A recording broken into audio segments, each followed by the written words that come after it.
Coucou tout le monde, j'espère que vous allez bien. Aujourd'hui je vous retrouve pour une nouvelle vidéo et je vais vous parler de Songe à la douceur de Clémentine Beauvais aux éditions Sarbacane dans la collection Exprime.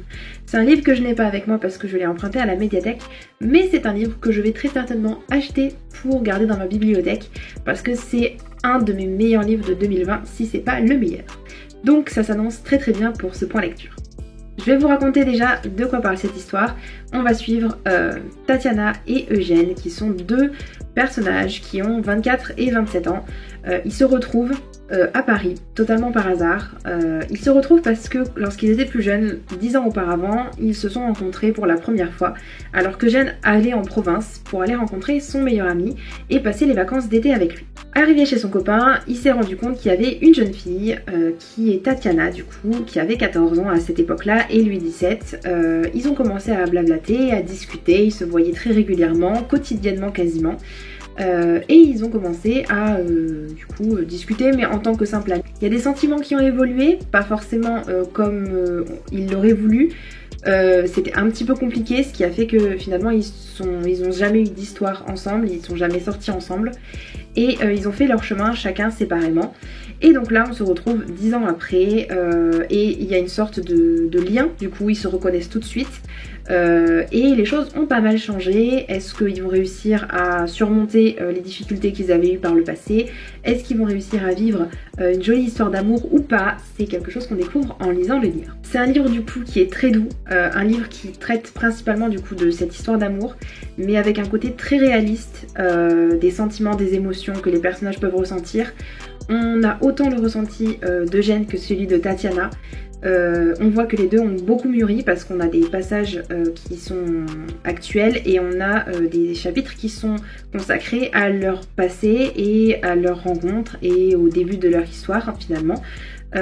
Et du coup on voit que les personnages ont vraiment beaucoup évolué, qu'ils ont pris en maturité, qu'ils ont changé des fois de vision de la vie et forcément quand on a 14 ou 17 ans on voit pas la vie de la même manière que quand on en a la vingtaine, que quand on est dans la vingtaine. Du coup forcément ça j'ai beaucoup apprécié. J'ai beaucoup apprécié voir les émotions, une sorte d'urgence aussi à certains moments de certains personnages qui sentent en fait que s'ils laissent passer la chance, ils la reverront potentiellement jamais. Comme ils ont chacun fait leur vie de leur côté, il y a des choses qui vont les freiner, il y a des choses qui vont mettre des barrières dans cette histoire, donc ça va pas être tout facile en fait. Ça va être vraiment, j'ai trouvé que cette histoire est racontée d'une manière assez réaliste.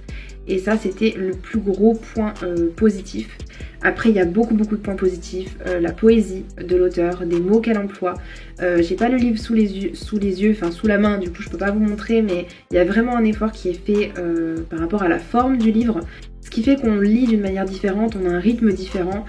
C'est pas forcément en vers, il n'y a pas forcément des rimes à chaque fois, mais il y a vraiment le choix des mots qui est très précis et il y a une poésie qui se dégage du texte qui est vraiment mais très agréable à lire, qui est vraiment très poétique. C'est très doux aussi, forcément c'est une histoire d'amour donc on n'a pas... Même s'il y a des aspects qui sont un petit peu tristes et des aspects... Il y a un élément notamment qui est dramatique, mais à la fois ça fait partie de la vie, ça donne du coup ce côté un petit peu réaliste au roman, même si je trouve que c'est un petit peu poussé, mais on va dire que potentiellement ça pourrait arriver. Il y a aussi un aspect humoristique qui est très intéressant, très important, qui a sa place, qui fait du coup que c'est un petit bonbon tout frais, acidulé et une lecture qui se lit toute seule.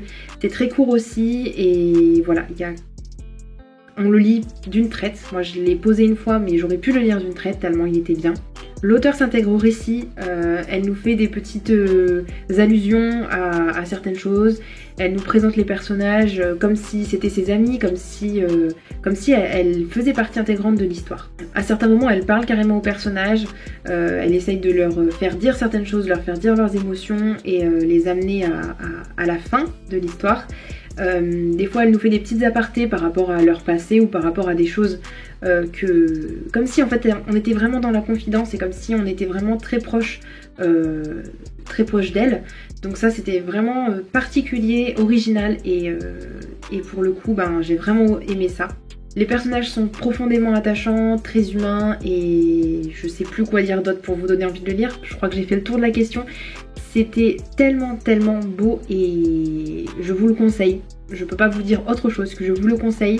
C'est, comme je l'ai dit au début de la vidéo, un de mes meilleurs livres de 2020. En tout cas, je me répète, mais lisez-le, surtout si vous aimez les romances. Et même si vous n'aimez pas les romances, je pense que vous serez peut-être touché par la plume de l'auteur et vous serez peut-être touché par la poésie du texte. Et voilà, si vous l'avez lu, n'hésitez pas à me le dire en commentaire. J'aimerais vraiment beaucoup échanger avec vous et qu'on en parle. Et voilà, du coup, je vous dis à bientôt dans une prochaine vidéo. Ciao ciao!